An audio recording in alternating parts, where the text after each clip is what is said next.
Welcome to Ashoka online academy. So analyst grade 2 assistant scientist సంబంధించినటువంటి TGPSC notification మనకు రావడం జరిగింది. అయితే దీని యొక్క లాస్ట్ డేటు 25th మే, అంటే వచ్చేటువంటి 25th లాస్ట్ డేట్గా ఉంది కాబట్టి సో ఖచ్చితంగా అందరూ అప్లై చేసుకోవాలి, అది గమనించాల్సినటువంటి అవసరం ఉంది. సో అయితే ఈ యొక్క అనలిస్ట్ గ్రేడ్ 2కు సంబంధించినటువంటి కీలకమైనటువంటి సిలబస్లో ప్రశ్నలు ఎట్లా అడుగుతున్నాడు, క్వశ్చన్ ఆస్కింగ్ వే అనేది ఎట్లా ఉంది, దానికి సంబంధించినటువంటి ఒక కీలకమైనటువంటి కాన్సెప్ట్స్ ఎలా ఉన్నాయనే అంశాన్ని మనం డిస్కస్ చేద్దాం. సో ప్రధానంగా ఇక్కడ hard and soft acid base theory, దీన్ని మనం పియర్సన్ థియరీగా చెప్తాం. అంటే ఖచ్చితంగా ఆమ్లాలు క్షారాలు వాటికి సంబంధించినటువంటి ఆమ్ల క్షారాలు కలిపినప్పుడు, ముఖ్యంగా లూయిస్ ఆమ్లాలు లూయిస్ క్షారాలను కాంబినేట్ చేసినప్పుడు కలిపినప్పుడు అవి ఏర్పాటు చేసేటువంటి సంక్లిష్టాలు స్థిరంగా ఉంటాయా అస్థిరంగా ఉంటాయా, అంటే ఖచ్చితంగా ఏ కాంబినేషన్లో అవి స్థిరమైన కాంప్లెక్స్ను ఫామ్ చేస్తాయి, ఏ కాంబినేషన్లో అస్థిరమైనటువంటి కాంప్లెక్సెస్ ఫామ్ చేస్తాయి అనే అంశాన్ని చాలా ఎక్స్పెరిమెంటల్ డేటాను బేస్ చేసిన తర్వాతనే హెచ్ఎస్ఏబి థియరీని సో పియర్సన్ సైంటిస్ట్ 1963లో మనకి దీన్ని ప్రపోజ్ చేయడం జరిగింది.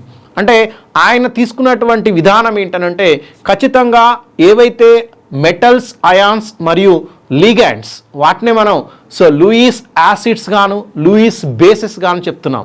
అంటే అర్థం ఏంటంటే మెటల్ అయాన్ అనేది ఎలక్ట్రాన్ జంటను స్వీకరిస్తుంది, it is always acceptor of the electron pair, అది మెటల్ క్యారెక్టర్, దాన్ని మనం లూయిస్ యాసిడ్గా చెప్తాం.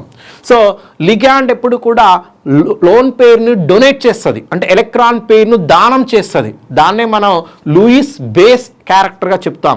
కాబట్టి మెటల్కి లిగాండ్కి మధ్య ఏర్పడేటువంటి బంధాలు, అంటే ఆ లిగాండ్స్ మరియు మెటల్స్ ఏ విధంగా సో బాండింగ్స్లో ఫామ్ చేస్తున్నాయి, వాటి యొక్క స్టెబిలిటీ ఎట్లా ఉంటుంది, అందుకనే వాటి యొక్క రిలేటివ్ స్టెబిలిటీని సో వివరించడం కోసమే హెచ్ఎస్ఏబి అనే సైంటిస్టు ఈ మెటల్స్ని, లోహాలని, లిగాండ్స్ ఏవైతే క్షారాలు ఉన్నాయో వీటన్నిటిని కూడా ఒక 3 కేటగిరీగా తీసుకోవడం జరిగింది. ఒక 3 రకాలుగా వర్గీకరణ చేశాడు. అందులో ఒకటి హార్డ్ కేటగిరీ, మరొకటి సాఫ్ట్ కేటగిరీ, మరొకటి బోర్డర్ లైన్ కేటగిరీగా ఆయన క్లాసిఫై చేయడం జరిగింది. అంటే కఠినమైనవి, మృదువైనవి, బోర్డర్ లైన్ అనేటువంటి అంశంలో సో ఏవైతే లూయిస్ యాసిడ్స్ మరియు లూయిస్ బేసెస్ వీటిని మనం లోహాలు మరియు లిగాండ్స్ వీటిగా, అంటే లోహ అయాన్లు లిగాండ్స్గా వర్గీకరించుకోవటం జరిగింది.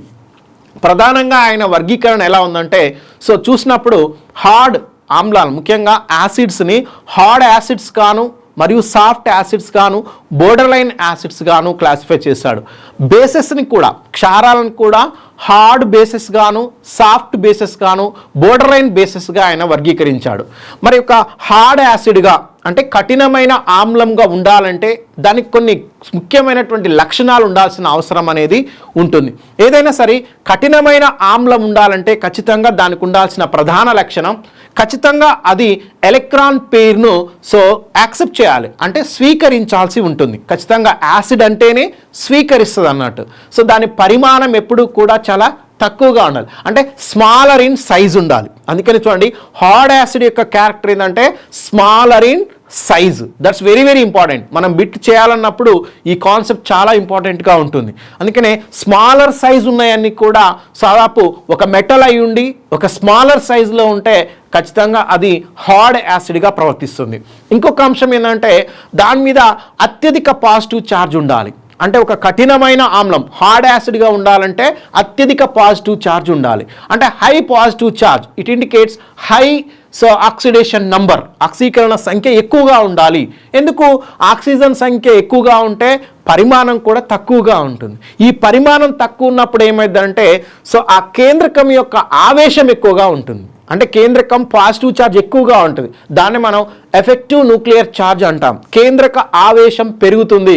మరి కేంద్రక ఆవేశం పెరగడం వల్ల ఏంటి ఉపయోగం అంటే సో ఎలక్ట్రాన్ జంటను వేగంగా స్వీకరిస్తుంది.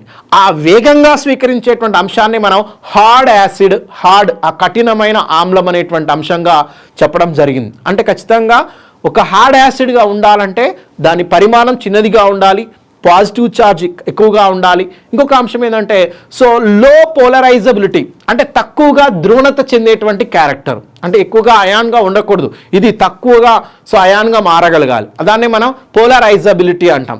తక్కువ పోలరైజబిలిటీ ఉండాలి. ఇలాంటి క్యారెక్టర్స్ ఉన్నాయని కూడా మనం హార్డ్ యాసిడ్స్గానే మనం చెప్తాం. మరి సాఫ్ట్ యాసిడ్స్ అంటే వేటిని చెప్తాం? సాఫ్ట్ యాసిడ్ కూడా ఎలక్ట్రాన్ జంటను స్వీకరిస్తుంది, కాకపోతే అది కొంచెం స్లోగా స్వీకరిస్తుంది. హార్డ్ యాసిడ్ అనేదేమో వేగంగా స్వీకరిస్తుంది, సాఫ్ట్ యాసిడ్ అనేది కొంచెం స్లోగా స్వీకరిస్తుంది. మరి సాఫ్ట్ యాసిడ్గా ఉండాలంటే ఎలాంటి క్యారెక్టర్స్ ఉంటాయి వాటికి అని అంటే పరిమాణం పెద్దదిగా ఉంటుంది, అంటే ఇది ఖచ్చితంగా మెటల్ అయి ఉంటుంది, దాని యొక్క సైజు మాత్రం ఎక్కువగా ఉంటుంది, అంటే లార్జర్ ఇన్ సైజ్ ఉంటుంది. సో పాజిటివ్ ఛార్జ్ అనేది ఎలా ఉంటుంది అంటే కొంచెం తక్కువగా పాజిటివ్ ఛార్జ్ ఉండేటువంటి అవకాశం ఉంటుంది. పోలరైజబిలిటీ ఎలా ఉంటుంది అంటే ఎక్కువ పోలరైజబిలిటీ ఉండే అవకాశం ఉంది. ఇలా మనకి హార్డ్ సాఫ్ట్ యాసిడ్స్గా మనకు చెప్పడం జరిగింది. మరి అట్ ద సేమ్ టైం బేసెస్కి కూడా ఆయన చెప్పాడు. ఏమని చెప్పాడనంటే హార్డ్ బేస్ ఎలా ఉండాలి. బేస్ అంటే ఎప్పుడూ కూడా డొనేటింగ్ క్యారెక్టర్, ఎలక్ట్రాన్ జంటను దానం చేయాలి. కాబట్టి పియర్సన్ ప్రకారం హార్డ్ బేస్ అనేది ఎలక్ట్రాన్ జంటను వేగంగా దానం చేస్తూ ఉంటుంది. మరి దీనికి ఎలాంటి క్యారెక్టర్ ఉండాలి సార్ అంటే అది కూడా స్మాలర్ సైజులో ఉండాలి, ఎలక్ట్రోనెగటివిటీ హైలో ఉండాలి, సో లో పోలరైజబిలిటీ ఉండాలి, అంటే రుణ విద్యుదాత్మకత ఎక్కువగా ఉండాలి, సో తక్కువ సో ధ్రువణత చెందేటువంటి అవకాశం ఉండాలి. మరి సాఫ్ట్ బేస్ ఎలా ఉండాలి అంటే సాఫ్ట్ బేస్ సైజ్ కొంచెం పెద్దదిగా ఉండాలి ఖచ్చితంగా. సో దాని మీద ఖచ్చితంగా చార్జెస్ ఎలా ఉండాలి. సో చార్జెస్ ఉన్నటువంటి అంశం నెగిటివ్ చార్జెస్ అనేవి మనం సాధారణంగా చూస్తూ ఉంటాం. మామూలుగా బేసెస్ అంటేనే నెగిటివ్ చార్జెస్ని ఎక్కువగా మనం చూస్తూ ఉంటాం.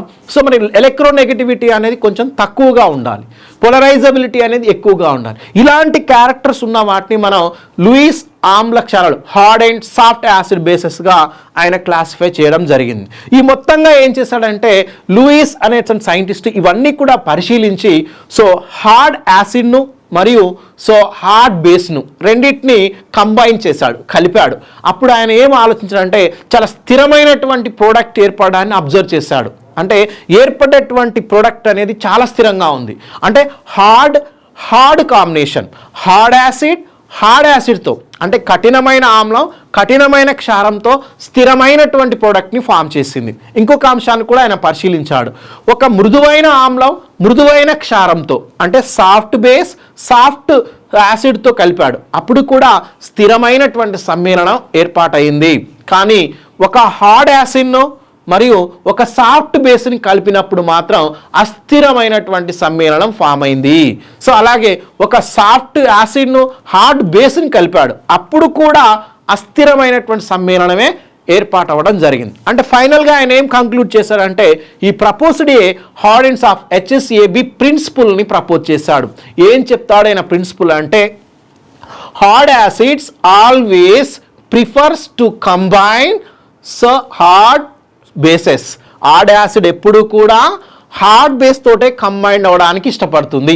అలాగే soft acid always combine with soft acid, soft base ఎప్పుడు కూడా సాఫ్ట్ యాసిడ్ తోటే కంబైన్ అవ్వడానికి ఇష్టపడుతుంది. అంటే hard combination, soft combination they will give the very stable కాంపౌండ్స్ని ఫామ్ చేస్తాయి.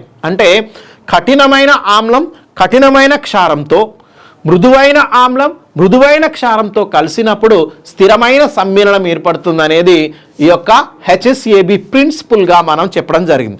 ఇది ఓవరాల్గా HSAB ప్రిన్సిపల్. మరి దీన్ని ఎగ్జామినేషన్ పాయింట్ ఆఫ్ వ్యూలో ప్రశ్న అడిగినప్పుడు ఎలా ఉండే అవకాశం ఉంది అంటున్నాం. సో మామూలుగా it is application of the HSAB theory అంటాం. ఇది ఒక సంశిష్ట సమ్మేళనం యొక్క స్టెబిలిటీని, ఖచ్చితంగా వాటి యొక్క స్థిరత్వాన్ని ఇది వివరిస్తుంది. ఎగ్జాంపుల్ ఇక్కడ మనం చూడొచ్చు AgI2 అంటే సిల్వర్ అయోడైడ్ అనే కాంప్లెక్స్ మనకి ఫామ్ అయింది. అయితే సిల్వర్ ప్లస్, సో సిల్వర్ యొక్క ఆక్సిడేషన్ నెంబర్ ఇక్కడ Ag+ అనేది ఉంది. అయోడిన్ అనేది 2I- మనం ఫామ్ అవుతుంది. అంటే అయోడిన్ మైనస్ ఛార్జ్ ఉంది అండ్ సిల్వర్ ప్లస్ ఛార్జ్ ఉంది. సిల్వర్ అనేది మెటల్, లోహ అయాన్, అంటే ఖచ్చితంగా ఇది ఒక యాసిడ్.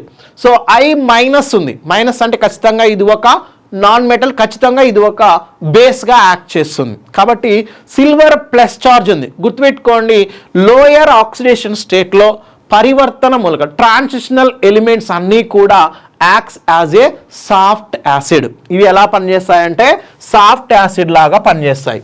మరి అయోడిన్ ఏంటిది? అయోడిన్ అనేది చాలా బిగ్ సైజ్లో ఉంటుంది. ఇంతకుముందు చెప్పినాను, అకార్డింగ్ టు ద పియర్సన్ ఖచ్చితంగా సైజ్ పెద్దదిగా ఉండాలి. సాఫ్ట్ బేస్కి, ముఖ్యంగా మృదువైన క్షారానికి సైజ్ పెద్దదిగా ఉండాలి. అయోడిన్ చాలా సైజ్ ఎక్కువ. ఎందుకు అని అంటే 7th గ్రూప్ ఎలిమెంట్స్లో ఫ్లోరిన్, క్లోరిన్, బ్రోమిన్, అయోడిన్ ఇది గ్రూప్ అండి. గ్రూప్స్లో పైనుంచి కిందికి వస్తే సైజ్ ఏమవుతుంది? పెరుగుతుంది. ఫ్లోరిన్ స్మాల్ సైజ్ ఉంటుంది, కొంచెం బిగ్ సైజ్ ఉంటుంది, కొంచెం బిగ్ సైజ్ ఉంటుంది, సైజ్ పెద్దదిగా ఉంటుంది. మరి ఇది సైజ్ పెద్దదిగా ఉంది కాబట్టి ఖచ్చితంగా ఇది ఒక సాఫ్ట్ బేస్గానే చెప్తాం. ఇక్కడ చూడొచ్చు మనకి AgI2 అంటే Ag+ అనేది సాఫ్ట్ యాసిడ్. మరి దేంతో కలిసింది? I- అంటే సాఫ్ట్ బేస్తో కలిసింది. మరి soft acid soft base combination ఏమని చెప్పాడు Pearson? It is a stable కాంప్లెక్స్గా మనం చెప్పాడు. ఇలా మనకి స్టెబిలిటీకి సంబంధించిన అంశాన్ని చాలా క్లియర్గా HSAB థియరీ అనేది మనకు చాలా క్లియర్గా చెప్తుంది. అలాగే ఇంకొక ఎగ్జాంపుల్ కూడా మనం చూడొచ్చు. AgF2 అనేది చూస్తున్నాం, ఇప్పుడే చెప్పుకున్నాం. సిల్వర్ ప్లస్ అనేది ఎప్పుడు కూడా soft acid. It is character is the soft యాసిడ్గా మనం చెప్తున్నాం. సో ఎందుకంటే ఆక్సిడేషన్ నెంబర్ తక్కువగా ఉంది. నేను ఇంతకుముందు చెప్పినాను, హార్డ్ యాసిడ్ కావాలంటే ఆక్సిడేషన్ నెంబర్ ఎక్కువ ఉండాలి, కానీ ఇది తక్కువ ఆక్సిడేషన్ నెంబర్ ఉంది కాబట్టి ఖచ్చితంగా సాఫ్ట్ క్యారెక్టరే. ఫ్లోరిన్ ఇప్పుడే చెప్పినాను, ఫ్లోరిన్ సైజ్ చాలా తక్కువగా ఉంటుంది. సైజ్ తక్కువగా ఉండి మైనస్ ఛార్జ్ ఉన్నాయి, ఇవి ఖచ్చితంగా బేసెస్. కాకపోతే సైజ్ తక్కువగా ఉన్న బేస్ అంటే అర్థం ఏంది? ఖచ్చితంగా హార్డ్ బేస్ అవుతుంది. ఇది ఖచ్చితంగా ఇది ఏ క్యారెక్టర్ ఉంది అంటే హార్డ్ బేస్ అంటే కఠినమైన క్షారము. అంటే ఇక్కడ చూడండి, మృదువైన ఆమ్లము, కఠినమైన క్షారము. సో ఇలాంటి కాంబినేషన్ ఏమని చెప్పాడు అంటే దీంట్లో సిల్వర్ అనేది ఒక సాఫ్ట్ యాసిడ్ గాను, అంటే మృదువైన ఆమ్లం గాను, ఇదేమో హార్డ్ బేస్ గాను. చూడండి, soft acid hard base combination ఏమని చెప్పాడు? It is a unstable. ఖచ్చితంగా ఈ కాంప్లెక్స్ అనేది అన్స్టబుల్గా ఉంటుందని పియర్సన్ చెప్పాడు. అంటే చూడండి, కాంప్లెక్సెస్ యొక్క స్థిరత్వాన్ని HSAB థియరీ అని చెప్తుంది. ఇక్కడ చూడొచ్చు. సో బలమైన మృదువైన ఆమ్లము, మృదువైన క్షారము, ఈ రెండు కలిస్తే ఒక స్థిరమైనటువంటి కాంప్లెక్స్ ఫామ్ అయింది. ఇక్కడ మాత్రం సో మృదువైన ఆమ్లము, కఠినమైన క్షారం కలిసినప్పుడు ఒక అస్థిరమైనటువంటి కాంప్లెక్స్ అనేది ఫామ్ అవడం జరిగింది. అంటే ఇట్ ఈస్ ద అప్లికేషన్. మనం కాంప్లెక్సెస్ యొక్క స్థిరత్వాన్ని చెప్పొచ్చు అన్న విషయాన్ని చూడొచ్చు. For example, examination point of వ్యూలో క్వశ్చన్ ఇచ్చినప్పుడు ఇలా మనకి ఇచ్చేటువంటి అవకాశం ఉంది. Given below which is the stable complex by the Pearson's HSAB principle అన్నాడు. చూడండి, ప్రిన్సిపల్ ప్రకారం ఇందులో స్థిరమైనది ఏది అనేది మనం చెప్పినప్పుడు you should check it completely what is the combination. ఇవన్నీ కూడా ఏ విధంగా కంబైన్ అయినాయి. HSAB ప్రిన్సిపల్ ప్రకారం ఏది స్టేబుల్ అంటే soft stable and hard stable. అంటే హార్డ్ అనేది కాంబినేషన్ అనేది స్టేబుల్. అంటే ఖచ్చితమైనటువంటి మృదువైనటువంటివి మరియు మృదువైనటువంటి ఏంటివి? మృదువైన ఆమ్లం అండ్ మృదువైన క్షారం, మరియు కఠినమైన ఆమ్లం మరియు కఠినమైన క్షారం. ఈ combination, these are the most stable. వీటినే మనం స్థిరమైనవి అంటున్నాం according to the HSAB principle. HSAB principle ప్రకారం మృదువైన ఆమ్లము, మృదువైన క్షారం, కఠినమైన ఆమ్లము, కఠినమైన క్షారంతో కంబైన్ చేస్తే ఒక స్టేబుల్ ప్రోడక్ట్ అనేది మనకి ఫామ్ అవుతుంది. ఇది మనకు compulsory according to the HSAB థియరీగా చెప్తున్నాం. మరి ఇందులో మనం we have to first identify ఏది సాఫ్ట్ కాంబినేషన్, ఏది హార్డ్ కాంబినేషన్. ఒకవేళ కాంబినేషన్ హార్డ్ కాంబినేషన్ ఉందనుకోండి, ఇది ఖచ్చితంగా అస్థిరమైనది, అన్స్టబుల్. ఖచ్చితంగా ఒక మృదువు, ఒక హార్డ్ రెండు కలిస్తే అంటే కఠినం కలిస్తే అన్స్టబుల్ అవుతుంది అనేది చూద్దాం. ఇక్కడ ఆల్రెడీ చెప్పుకున్నాం, silver plus I-. Silver plus అనేది ఖచ్చితంగా ఒక సాఫ్ట్ యాసిడ్ చెప్పుకున్నాం. I- అనే సైజ్ పెద్దగా ఉంది. సో కాబట్టి ఇది బేస్, కాబట్టి ఇది సాఫ్ట్ బేస్. అంటే ఇది సాఫ్ట్ కాంబినేషన్. ఇక్కడ క్లియర్గా మనకి ఆన్సర్ దొరికిపోతుంది. ఇక్కడ కూడా మనం చెక్ చేద్దాం. అసలు of course examination point of వ్యూలో డిఫరెంట్ ఆఫ్ కాంబినేషన్స్ ఇస్తాడు. ఇక్కడ కూడా చూడొచ్చు మనకు ఇది సాఫ్ట్ యాసిడ్, కానీ ఇది మాత్రం హార్డ్ బేస్. చూడండి soft hard combination, soft hard combination కాబట్టి ఇది ఖచ్చితంగా అన్స్టబుల్గా ఉంటుంది. రెండోది కూడా చూడండి ఇది సాఫ్ట్ యాసిడ్, ఇది మాత్రం హార్డ్ బేస్.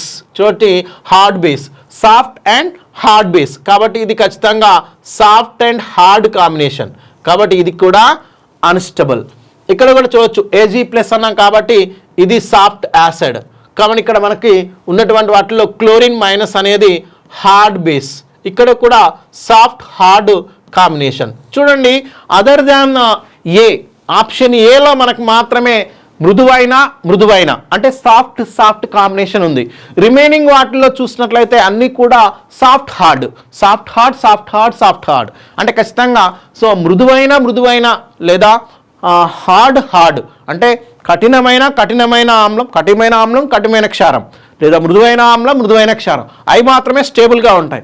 అలా కాకుండా ఒకటి మృదువైన ఆమ్లం ఇంకొకటి కఠినమైన క్షారం అయితే అవి అన్స్టేబుల్గా ఉంటాయి. ఇలా మనం HSAB థియరీ ద్వారా ఖచ్చితమైనటువంటి అప్లికేషన్స్ని ఒక కాంప్లెక్సెస్ యొక్క స్థిరత్వాన్ని మనం చాలా క్లియర్గా ఎక్స్ప్లెయిన్ చేయొచ్చు. ఓకే అండి, థ్యాంక్ యూ.